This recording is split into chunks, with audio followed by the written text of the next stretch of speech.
बरेली के आंवला में समाजवादी पार्टी के नेता एवं पूर्व सांसद धर्मेंद्र यादव ने आगामी चुनाव के मद्देनजर अलीगंज में जनसभा को संबोधित किया तो कार्यकर्ताओं को बूथ स्तर तक तैयार रहने के निर्देश भी दिए। बता दें कि डॉक्टर जीराज यादव अलीगंज से प्रबुद्ध समाज सेवी हैं, तो सपा के टिकट पर आगामी विधानसभा के उम्मीदवार भी हैं। इस दौरान सैकड़ों की तादाद में लोगों ने सम्मेलन में शिरकत की तो पूर्व सांसद ने भाजपा सरकार को निशाने पर लिया। वहीं अखिलेश सरकार में विकास कार्य कराए जाने की बात भी उनके द्वारा कही गई। तो इस मौके पर आंवला पूर्व चेयरमैन आबिद अली के साथ विधानसभा प्रभारी इंद्रपाल सिंह व अन्य समाजवादी पार्टी कार्यकर्ता मौजूद रहे। तो सपाइयों ने चांदी का मुकुट पहनाकर अपने नेता का स्वागत भी किया। देखिए, समाजवादी पार्टी की बेहतर स्थिति है और उत्तर प्रदेश की जनता को यकीन और भरोसा है कि जिस तरह से पिछली सपा सरकार में डेवलपमेंट हुआ, प्रदेश का तरक्की हुई, खुशहाली आई, लोग उसी खुशहाली और तरक्की को याद कर रहे हैं और लोग चाहते हैं उत्तर प्रदेश के अंदर विकास हो। और ये विकास कोई करा सकता है तो केवल उत्तर प्रदेश के अंदर माननीय अखिलेश यादव जी की क्षमता है। और इसलिए लोग तैयार हैं इस बार कि फिर से समाजवादी सरकार बना के माननीय अखिलेश जी को एक बार फिर से मुख्यमंत्री बनाएं, जिससे उत्तर प्रदेश के अंदर जो अधूरे काम हैं वो पूरे हों।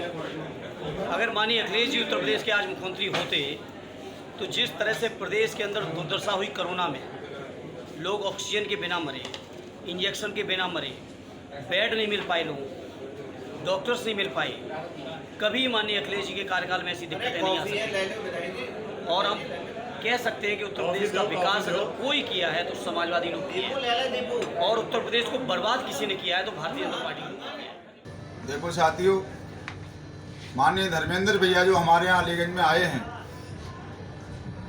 भैया की बहुत दिन से इच्छा थी आंवला में आने की और आंवला आकर के कई बार भैया यहाँ से जा चुके थे। तो माननीय धर्मेंद्र भैया जी का प्रोग्राम सबसे पहला लक्ष्मण सिंह फौजी ने मेडिकल कॉलेज खोला है, वहाँ पर भैया ने आके उनका उद्घाटन किया। उसके बाद आंवला में 2-3 जगह प्रोग्राम हुआ था। हमारे अलीगंज में जो भैया पहली बार आए हैं, हमारे क्षेत्र के पूरे आंवला विधानसभा से मेरे यहाँ जो भीड़ थी, उस भीड़ में सबसे ज़्यादा सब जातियों के लोग, ठाकुर समाज के लोग, जाटव समाज के लोग, वाल्मीकि समाज के लोग, बनिया, गुप्ता, लोधी समाज के लोग, सब जातियों के लोग मेरी आज इस मीटिंग में आए थे। और भैया इस मीटिंग से खुश होके भी गए होंगे, मुझे लग रहा है। सब लोगों ने उनका स्वागत किया और इस जोश के साथ ये लग रहा है कि सरकार 2022 में अखिलेश भैया की आएगी।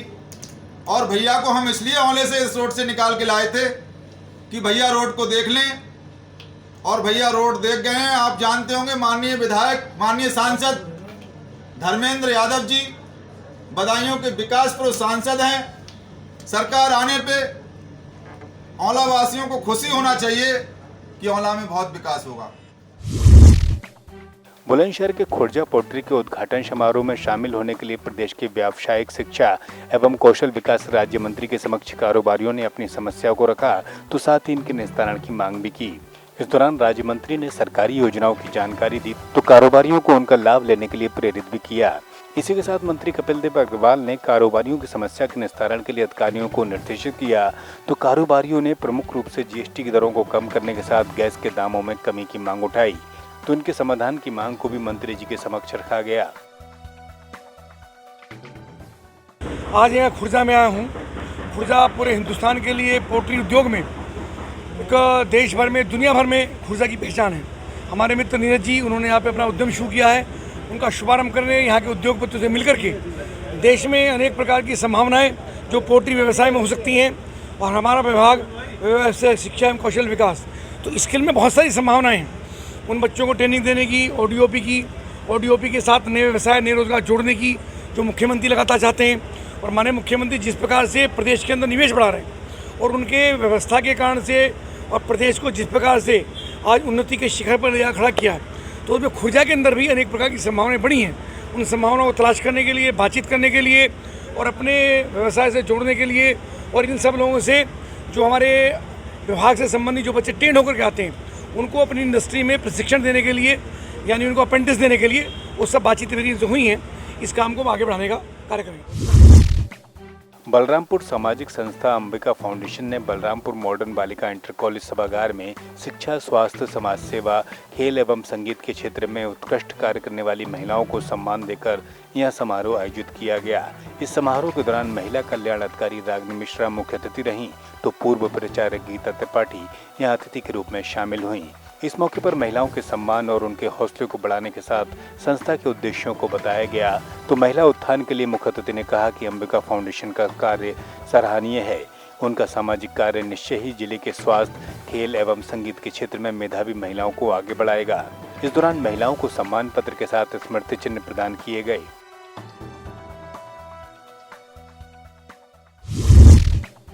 श्री कृष्ण जन्माष्टमी के पर्व को पूरे देश में उल्लास के साथ मनाया गया। इस मौके पर कान्हा की नगरी मथुरा को दुल्हन की तरह सजाया गया है, तो यहाँ जन्मभूमि के साथ आने वाले प्रत्येक रास्ते, चौक चौराहे को दुल्हन की तरह सजाया गया। बता दें कि जिला प्रशासन की तरफ से यहाँ आने वाले भक्तों के लिए अनूठी तरह से मथुरा में जन्मोत्सव की तैयारियां की गई हैं, जिससे न केवल पर्यटन को बढ़ावा मिलेगा, बल्कि मथुरा का कृष्ण जन्मोत्सव लोगों के लिए यादगार बन जाएगा। जन्माष्टमी से पहले आए लाला को यहाँ उनकी जन्मभूमि दिखाने लाए कन्हैया को, और मथुरा तो सज रही है जैसे कोई राजधानी सी सज रही है। लाला को यहाँ की द्वारकाधीश बन गए थे ना, फिर आकर के कंस जी का वध करके फिर विश्राम घाट में विश्राम की, जमुना महारानी को पटरानी बनाए और फिर यहाँ की द्वारकाधीश राजा कहलाए।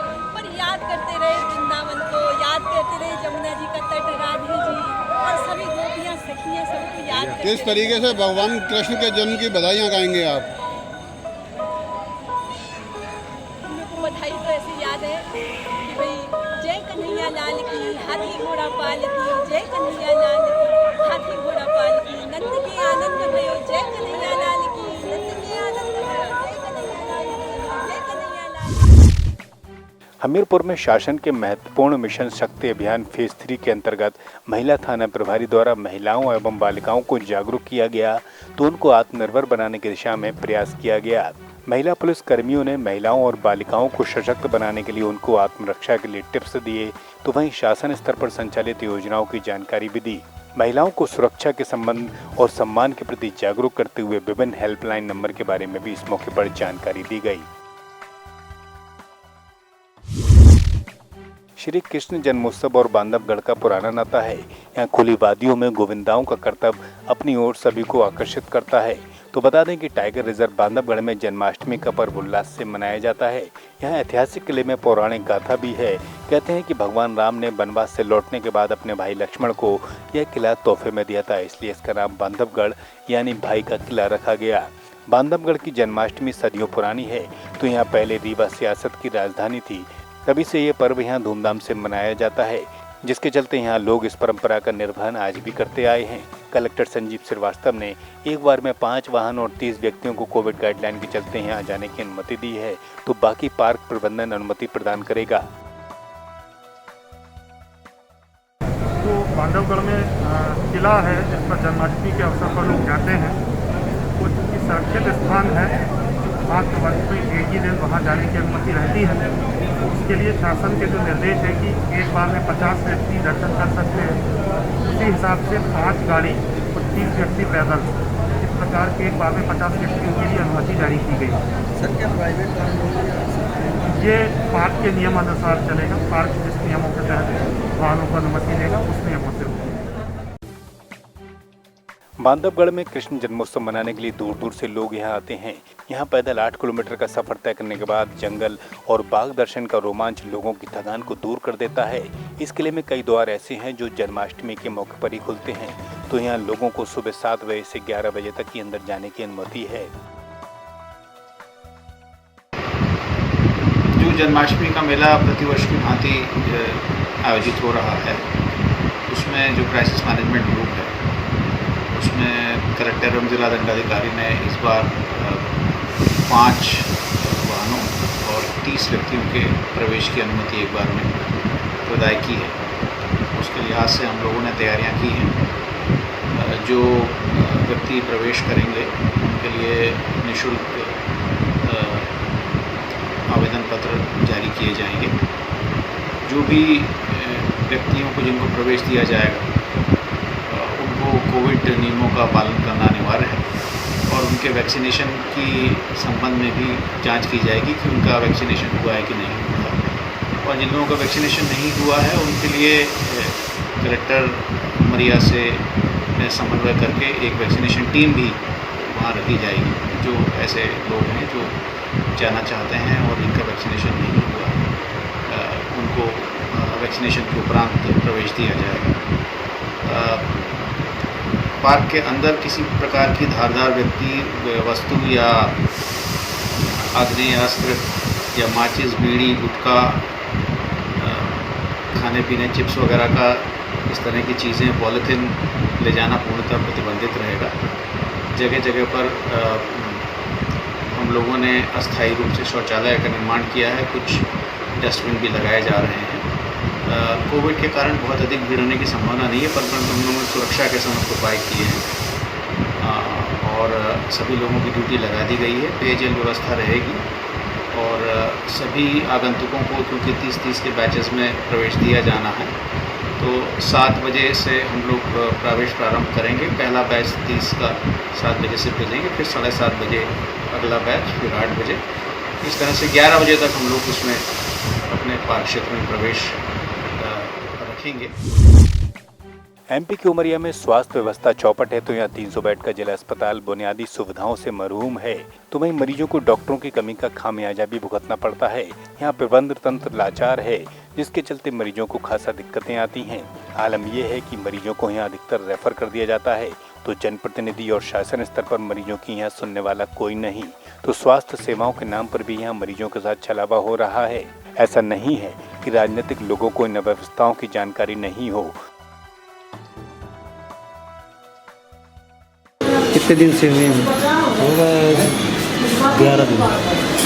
तो सुविधा तुमको मिल रही है? डॉक्टर आ रहे हैं, दवाई हो रही है? टाइम से दवाई हो रही है। टाइम से दवाई हो रही है, कोई दिक्कत तो नहीं है? कोई दिक्कत नहीं।